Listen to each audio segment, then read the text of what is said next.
Would you want to make one of these? Or would you like to make one of these? Oh, then you need a bunch of these. Hi, I'm Norman, and this is my wife, Ramona!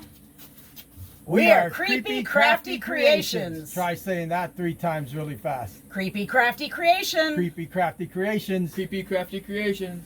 That's our grandson, LJ. He does all of our tech work for us. We love making, Haunted house and Halloween props. so come join us and have some fun.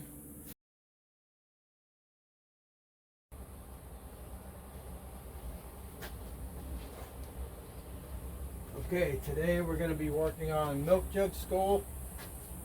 Got a few made already. We'll be using this skull as the model for it.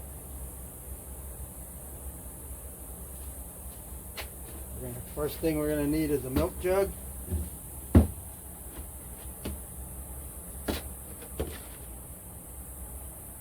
And then we're going to need to remove the label.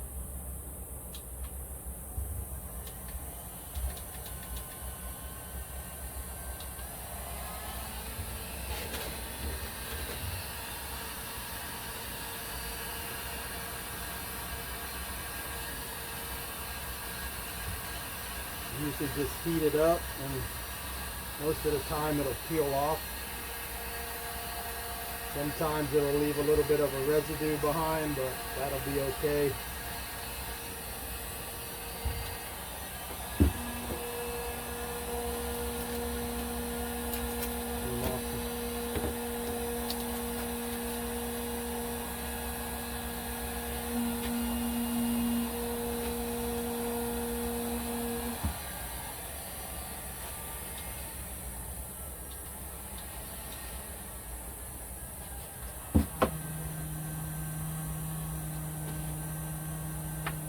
Now we're going to need to mark out the milk jug to where we're going to make the cut.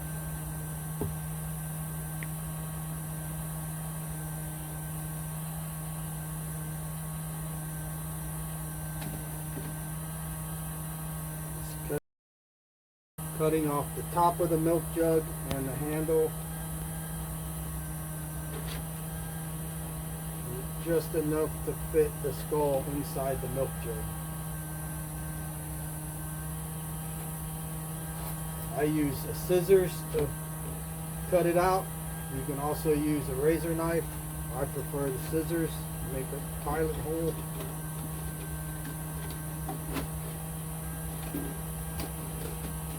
It doesn't need to be perfect.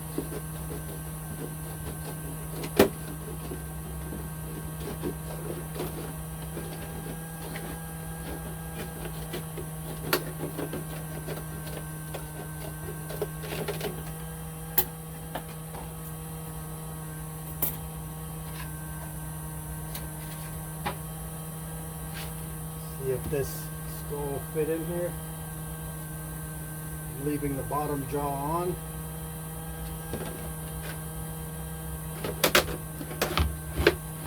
Okay. Center them up in there. Push them down a little bit so we can have enough room to get the bottom jaw. I usually lock in. And now we're going to lock the skull in. Heat up the eyes first, and we'll lock them in. Lock the milk jug into the skull.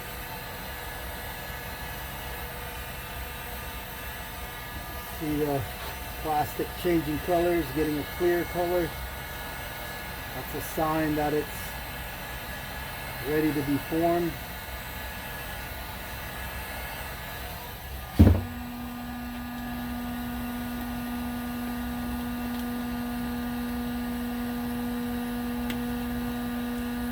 Able to get the eyes locked in and the nose locked in. And it should be where the skull's not going to move around.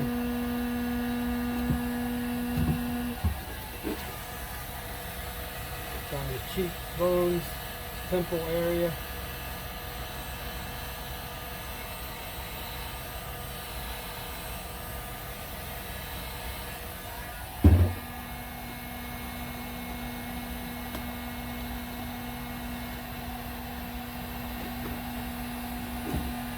This side, and you're working on an area that's adjacent to an area that you've already formed.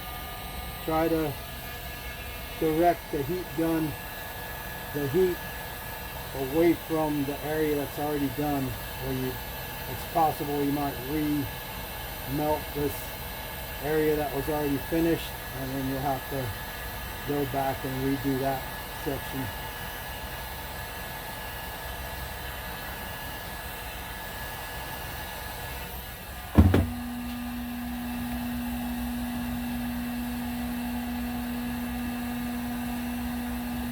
Start working on some of the facial features.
Pretty good detail on that one. Start working on the forehead.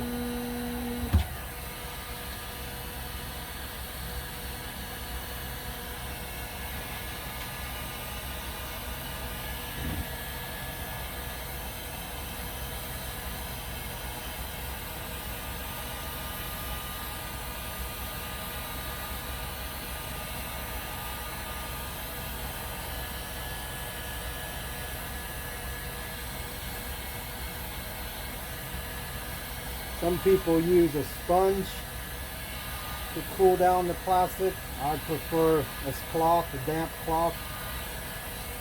For me, it seems to get into the crevices and do a better job of forming it.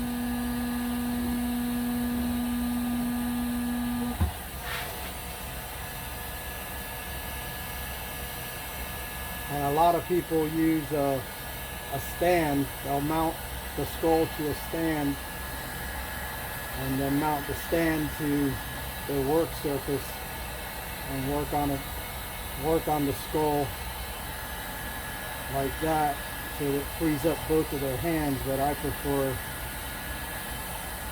to work on it like this. For me, it's easier and quicker. But whatever your preference is.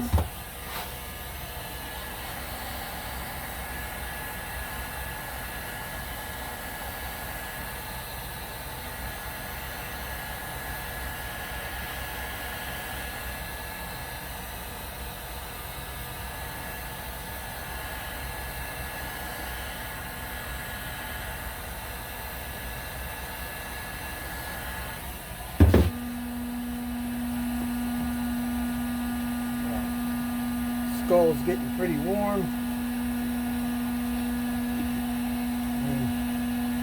And guys, you might want to wear some thicker gloves, some leather gloves, protect your hands, but I'm okay with these. start working on this. When you work on the top of the skull, you try to go from the front to the back. Try to push all these folds over.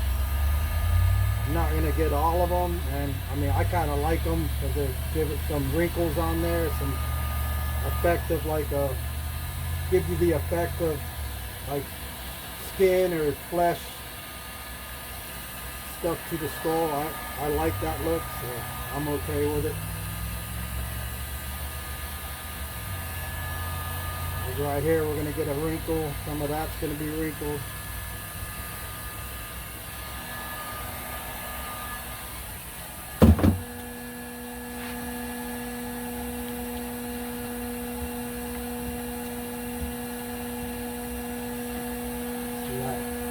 Got some wrinkles on there. I think it looks cool. I prefer them like that. Let's get this back wrapped around, wrapped down.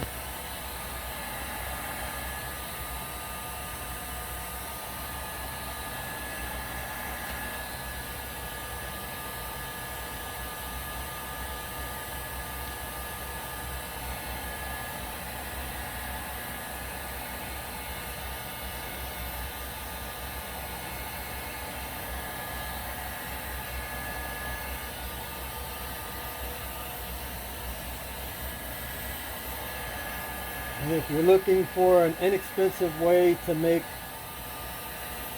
a lot of skulls, if you have a project that you're going to need a lot of skulls for, this is a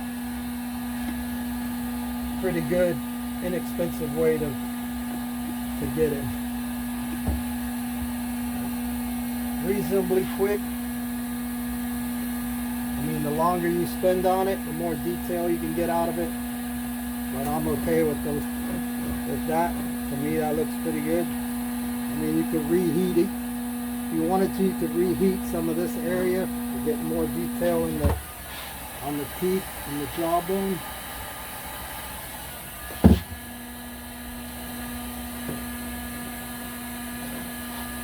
For me, that's pretty good. I'm gonna let this guy cool down, and then I'll come back and cut him off of here.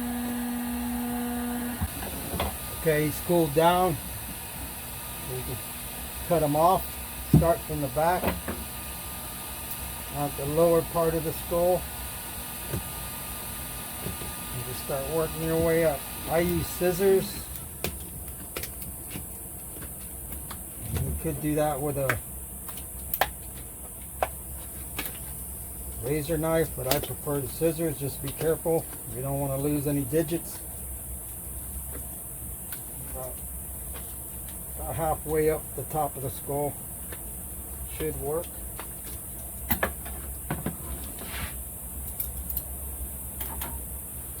I'll start peeling them off.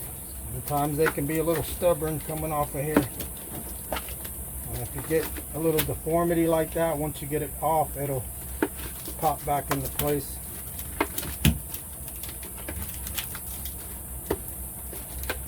Pop this guy off. He lost his jaw. I don't know how he's going to eat from now on, but